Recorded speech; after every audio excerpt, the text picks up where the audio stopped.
Nababaliw na ba siya? Shen Yaoning. Nangahas kang palayasin ako sa bahay na to. Mukhang nangangati ka na. Gusto mo na sigurong masaktan ulit.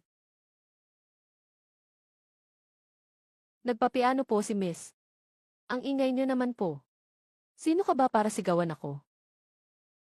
Karapatan kong saktan ka. Bakit?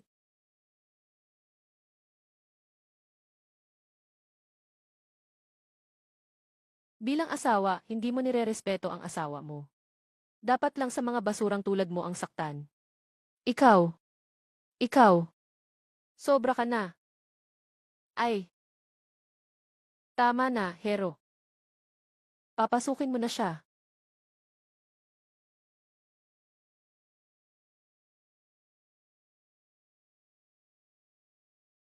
Sino ka ba? Ang tapang mo na ngayon, ah. Nangahas ka pang magpatawag ng ibang tao para saktan ako sa bahay. Gusto mo bang? Ling Xiao. Asawa ko. Anong pinagsasabi mo? Ako to, si Yaoning. Nagpapanggap ka na naman. Hayop ka. Kahit anong gawin mo, hindi ka si Jiling Xiao.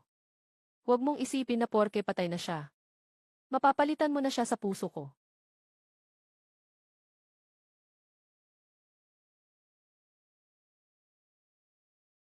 Guard. President Chu. Tawagin niyo lahat ng mga kaibigan ni President G na humahanga sa kanya.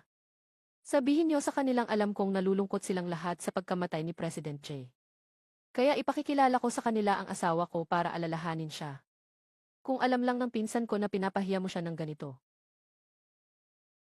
Siguradong puputulin niya ang katawan mo ng pira-piraso. Nakakakita ka na? Buti na lang at bulag ako. Para hindi ko makita ang pagmumukha mong nakakadiri. Yexiao, parusahan mo sila ayon sa batas ng pamilya J. Nangahas kayong guluhin ang pamilya G. Dapat kayong parusahan. Nagbabala na ako sa inyo. Huwag kayong lalapit. Nagbabala na ako.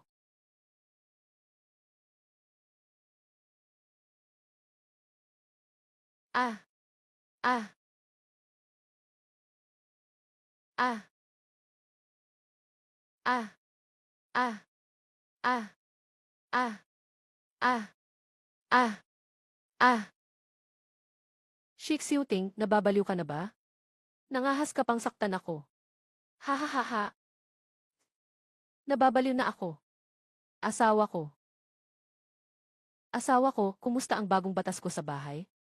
Ayos ba? Ayos ba? Ah, ah.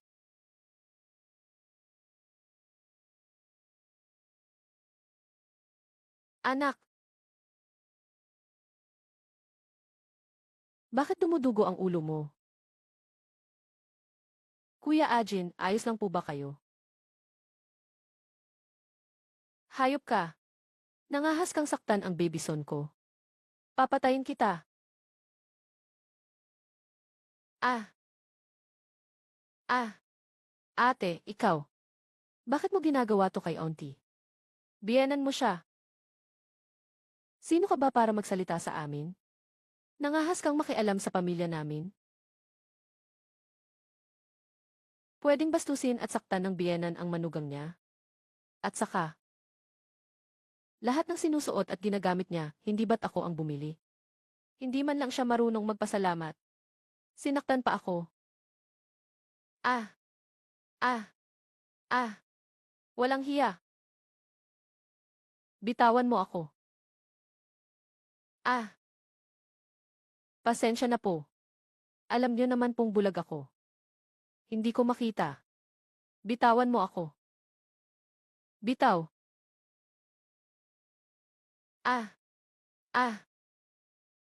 Shen Yaoning, pera ng anak ko ang ginagastos ko. Anong pakialam mo? Anong pera ng anak mo?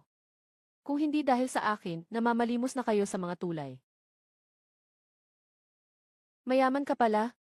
Ano naman kung gumastos ako ng kaunti? May utang na loob ba sa inyo si Shen Yaoning? Dapat lang kayong pagalitan.